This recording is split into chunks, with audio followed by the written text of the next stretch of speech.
Welcome to flower queen கிளாஸுங்க. இன்றைக்கி அச்சை திதி நாள், அதுவுமா ஜவ்வரிசி பால் பாயாசம் பண்ணிடலாங்க. அதுக்கு ஜவ்வரிசி ஒரு கப் எடுத்துங்க. அதில் ஏலக்காய் தட்டி போட்டு பால் 1/2 லிட்டர் ஊற்றி நல்லா 2 விசில் விட்டு எடுத்துக்கணுங்க. அதுக்கப்புறம் ஜவ்வரிசி வெந்த பிறகு அதில் மறுபடியும் 1 டம்ளர் பால் ஊற்றிக்கலாங்க.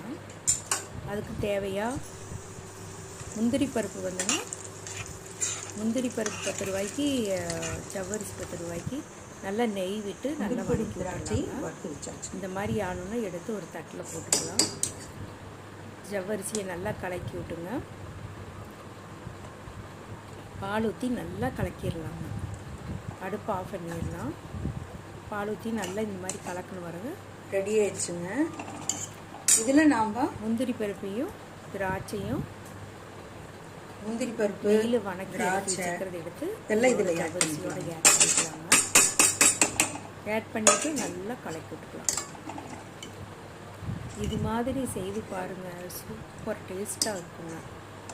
இப்போ இந்த வெய்ய காலத்தில் வந்துங்க நம்ம தேங்காய் திரியெல்லாம் போடக்கூடாதுங்க. மற்ற நேரத்தில் போடலாங்க, இந்த வெய்ய காலத்தில் போடக்கூடாதுங்க. குக்கர்லேருந்து வேறு பவுலில் எடுத்து ஜவ்வரிசியை மாற்றியாச்சுங்க. இப்போ நான் வந்து 4 ஸ்பூன் அஸ்கா, 4 ஸ்பூன் கரும்பு சர்க்கரைங்க, நாட்டு சர்க்கரை இதில் போட்டு நல்லா கலக்கி விட்டுக்கலாங்க.